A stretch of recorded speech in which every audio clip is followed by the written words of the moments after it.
여권의 장외 기대주로 꼽히는 두 사람이 있습니다. 바로 조국 청와대 민정수석 그리고 유시민 노무현재단 이사장, 이 두 사람입니다.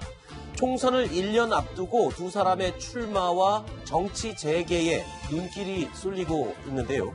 자, 하지만 두 사람의 정치 도전은 그리 녹록지 않아 보입니다. 보건복지부 장관을 하셨잖아요. 소년급제 하신 거죠. 그러면 더더욱 저는 유시민 선배가 벼슬을 했으면 거에 걸맞는 헌신을 해야 한다고 생각을 해요. 원래 자기 머리를 못 깎아요. 자, 양정철 민주연구원장입니다. 양정철 민주연구원장이 다시 한번 유시민 이사장의 정계 복귀설에 불을 지폈습니다. 그런데 유시민 이사장의 반응이 또 사뭇 다릅니다.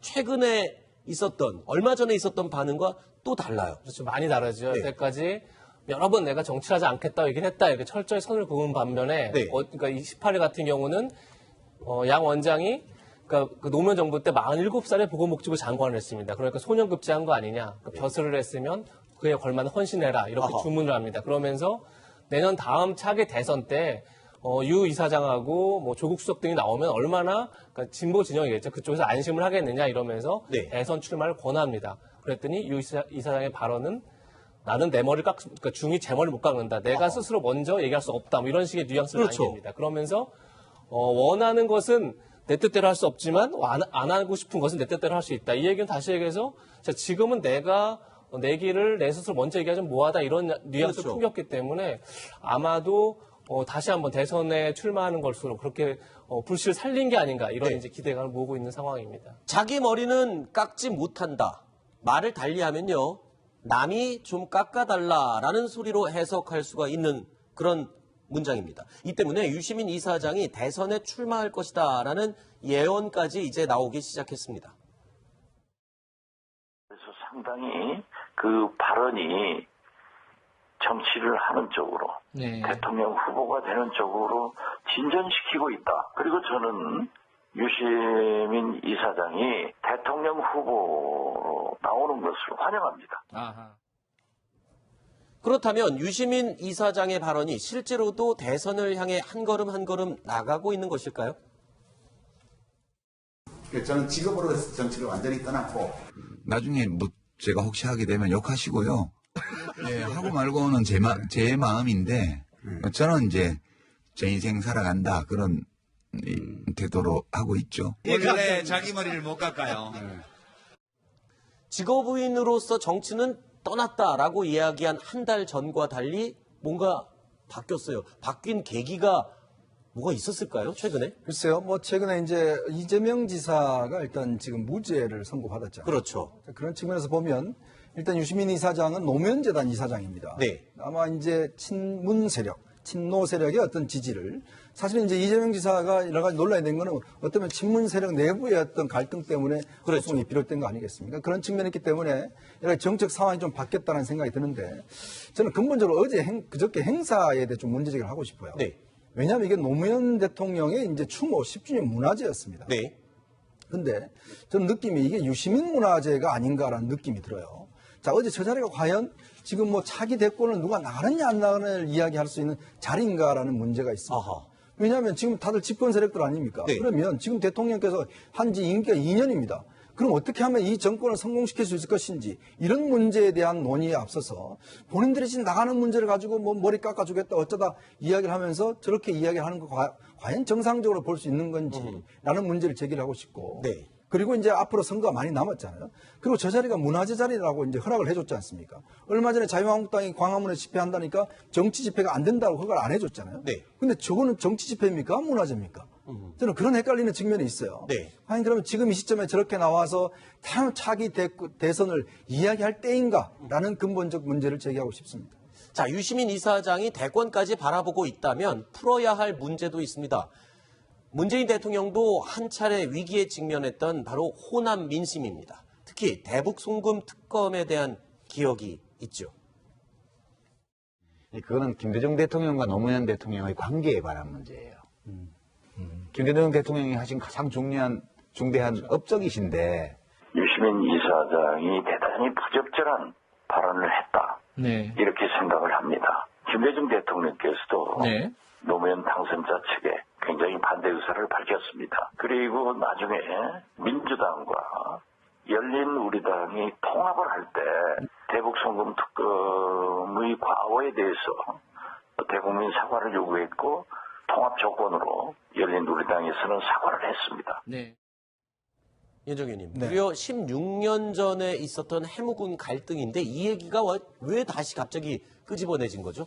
그러니까 결국 이제 지금 여권이 네. 통합을 하자고 한다면 전 이야기를 꺼내지 않았겠죠. 아하. 자, 그러면서 본다면 지난번에 이제 당이 어떤 면에서 호남 세력이 떨어져 나가면서 지금에 있는 지금 이제 그 더불어민주당은 어떤 면에서 보면 친문의 어떤 하나의 당이 된 거 아니겠습니까? 네. 예전에는 사실은 호남 세력과 동거를 하고 있었죠. 자, 그런 측면에서 지금 유시민 이사는 이 문제를 다시 제기를 한 것은 어떤 면에서 보면 이제 통합의 가능성을 상당히 줄여드는 측면이 있는 것이다라는 네. 생각이 들고 또 하나는 결국 이제 다음 선거를 어떤 친문 색채가 강한 선거로 치르겠다. 즉 어떤 면에서 보면 노무현 재단 이사장이나 등등의 색깔을 보면 그런 색깔로 강한 선거를 치르겠다. 왜냐하면 지금 사실은 대북 송금 특검은요. 과연 호남의 유권자들 중에 20, 30대 유권자들이 저 사실을 얼마나 알겠습니까? 네. 사실 호남의 정치인들 빼고는 이 문제에 별로 관심이 없을 거예요. 아하. 자, 그래서 그 문제를 제기를 하면서 결국은 이제 우리가 잘했다는 평가를 받는 것이죠. 그러니까 어떤 면에서 보면 호남 민심하고는 상관이 없다라고 판단하는 겁니다. 아하. 그래서 이 문제를 제기한 것 같습니다. 네.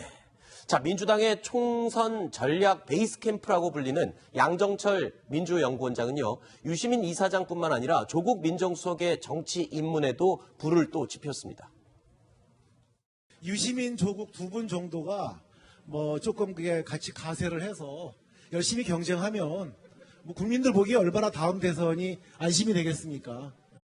조국 수석은 사실은 저희가 2012년부터 계속 권유를 해봤었거든요. 2012년에도 안 한다고 했고, 2016년도에도 안 한다고 해서, 두 번이나 사실은 첫 출마를 거절했던 분입니다. 국민들의 관심을 좀 높이려면 조국 같은 분이 필요하다. 어떻게 설득해 봐야죠. 조국 수석에 대한 민주당의 러브콜은 정말 끊임없이 나오고 있습니다.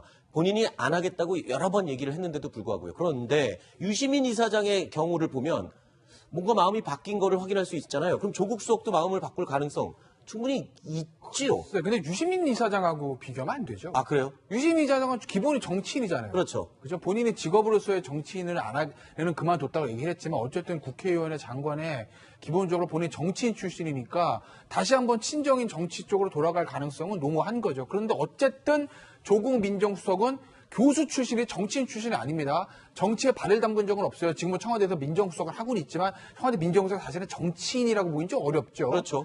일종의 관료인 거지. 그렇기 때문에 유시민 이사장이 정치로 다시 돌아갈 가능성이 있는 만큼 조국 수석도 그럴 것이다는 그런 명제는 저는 성립하지 않는 것 같고 네. 다만 여권에서 조국 수석에 대한 끊임없는 러브콜이 있을 거고 네. 여권에서는 예전에 문재인 대통령의 사례가 있기 때문에 조국 수석도 그와 비슷한 사례로서 얼마든지 대권 후보가 될 수 있다고 생각할 겁니다. 왜? 문재인 대통령도 청와대 민정수석하고 비서실장 할 때 당시에 노무현 대통령이 부산시장 출마도 권하고 정치를 권유했음에도 본인이 계속 안 하겠다고 네. 했던 것들이 이제 얘기가 있지 않습니까? 그런데 이제 노무현 대통령의 서거하시고 그러면서 2012년 이전에 뭐 양정철 당시 전 비서관의 기획과 북콘서트를 통해서 정치인으로 변신하고 총선 끊고 대선 이렇게 간 거 아니겠어요? 그 사례를 생각을 해보면 조국 민정수석도 본인은 정치 안 한다고 하지만 주변에서 판을 만들어주면 네. 얼마든지 다음 총선 찍고 그 다음 대선 즉 2012년에 당시 문재인 대통령이 2012년에 했던 것과 같은 네. 길을 갈 수도 있다라고 여권 일부에서 보는 거죠. 그런데 그런 가능성은 충분히 있다라고 아니 봅니다. 근데 러브콜, 민주당에서 러브콜이 계속 들어오는 것도 맞지만 또 한편에서 또 정반대 목소리도 나와요. 그러니까 출마를 하더라도 당 내에서 비토설이 있다. 그런데 그건 뭡니까? 그건 뭐냐면 여권에서는 항상 청와대와의 결의감을 가지고 권력의 어떤 힘의 크기가 정해지지 않습니까? 네. 지금 민주당에도 친문이 있고 비문이 있어요. 결국 관건은 내년 공천입니다. 네. 내년 공천에 지금 대통령과 가장 가까운 곳을 알죠. 양정철 전 기획관이 민주정책연구원장으로 왔죠. 지금 당 지도부도 지금 친문 쪽으로 짜여져 있습니다. 그렇다고 보면 비문 중진들 입장에서 보면 야 이거 다음에 비문 중진의원도 학살이 있는 거 아니야? 어허. 공천을 현역 의원 배제하는데 비문 배제하고 다 청와대 출신들 꽂는 거 아니야? 라는 그런 두려움들이 있는데 거기에 조국 수석까지 부산 총선에 출마하면서 조국 수석을 중심으로 해서 부산 선거를 치른다는 얘기가 되면 그러면 친문색 공천의 색채는 더욱 짙어질 수밖에 없는 거죠. 그러면 당내 비문 의원들 입장에서 보면 거기에 대한 어떤 저항이라든지 경계 이런 것들이 충분히 생길 수 있는 거죠. 알겠습니다.